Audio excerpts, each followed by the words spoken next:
In Cooperstown, New York today, the National Baseball Hall of Fame welcomes 7 new members. And as Mark Whitaker tells us, for several of them, it's an honor long overdue. For the true fan, entering the National Baseball Hall of Fame in Cooperstown, New York, is like being admitted to a shrine. This is the very first class of inductees. It is, yeah, a set of 5 gentlemen. Hall of Fame President Josh Warich showed us the plaques honoring the patron saints of the game, inducted in 1936. These are some names that we know. Yeah, you just might know Ty Cobb, who got the most votes. That's why he's there in the middle. But of course, Babe Ruth, Christy Mathewson, Honus Wagner, and Walter Johnson, the greatest players of their era, were the first class. The blank spots on the nearby wall will be filled by 7 players who are being inducted this morning. 6 of them, chosen by special committees, set up to highlight players who haven't gotten their due. It's a sign of how the Hall is increasingly trying to tip its cap to the diverse history of the game. Is this all an effort to make up for past sins? No, I wouldn't say it's an effort for past sins. I would say it's really just to make sure that everybody's given a fair shake. In some cases, it may just be that the lens of time has changed the perspective of baseball. One inductee coming into focus played way back in the 1870s. John W. Jackson, better known as Bud Fowler. He was the first black professional player to help integrate white leagues. If you thought Jackie Robinson was the first to break the color barrier in 1947, think again. Bud Fowler, a black player from the Cooperstown area, was playing in white professional leagues 70 years before that.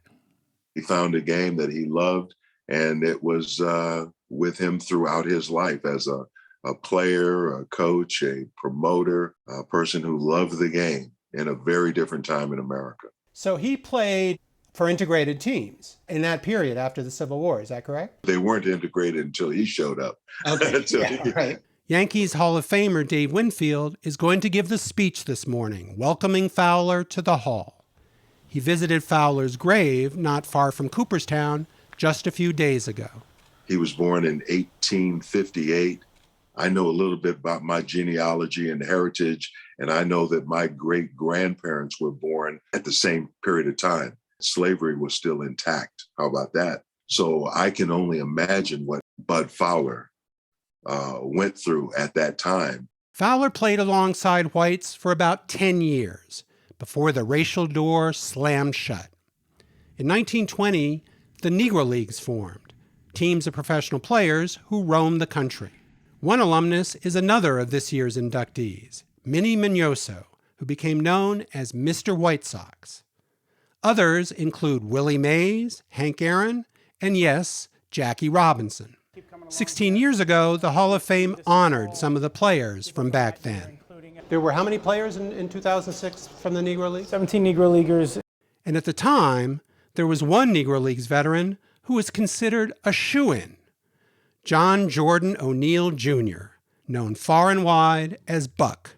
What was Buck O'Neill like as a player? He was an outstanding player, a great defensive first baseman. I think he would be in everybody's top 5 all-time Negro League defensive first baseman. Bob Kendrick is the president of the Negro Leagues Baseball Museum in Kansas City, co-founded by Buck O'Neill. He told me one season in the Negro Leagues he made 1 error the entire season. If you got it over to Buck, he was going to pick it. O'Neill played mostly for the Kansas City Monarchs, then was a Major League scout, and finally the first black coach in the majors with the Chicago Cubs. But O'Neill was more than that. He remained a goodwill ambassador for baseball all his life. You started playing baseball at what age? How old a man were you? How old a kid were you? 12. 12! In 1998, he told David Letterman about when he first played. Oh, well, my daddy was a baseball player, and I followed them around, watching them play, and I always had good hands, see. And the old men would throw me the ball, and I would catch it, and I was a ham, you know, I enjoyed that. The thing that I remember most about Buck is that you always felt better leaving Buck than you did when you came to see him. Kendrick was with O'Neill when the class of 2006 was announced, and somehow O'Neill didn't make the cut. And I say, well, Buck, we didn't get enough votes. And he looks at me and he smiles. He said, that's how the cookie crumbles. And then he asked me how many had gotten in. I said 17. He hits the table in utter jubilation. He was ecstatic that 17 of his colleagues had gotten their rightful place in the National Baseball Hall of Fame. Now, I, on the other hand, was furious. I'm in disbelief that you could put 17 in and leave Buck out. And then O'Neill was asked to speak at the induction ceremony for those 17 at the age of 94. So I've done a lot of things I like doing, but I'd rather be right here, right now, representing these people that help build the bridge across the chasm of prejudice.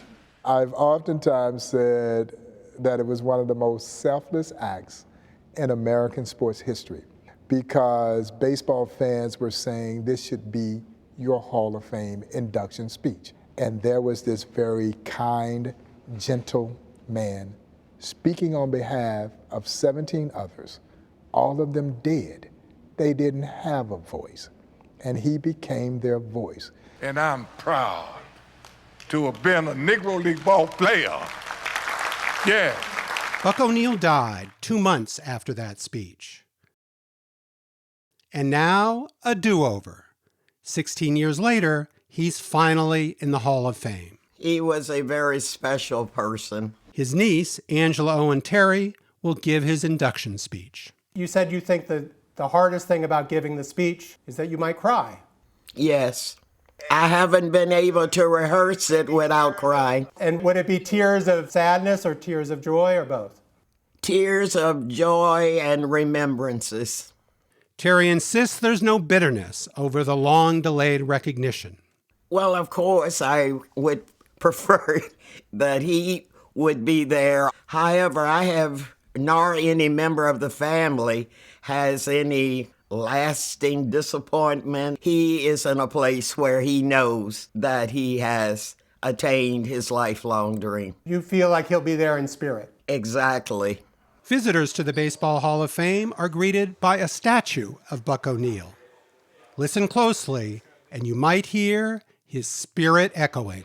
The greatest thing in all my life is loving you. Thank you, folks. Thank you, folks. Thank you, folks.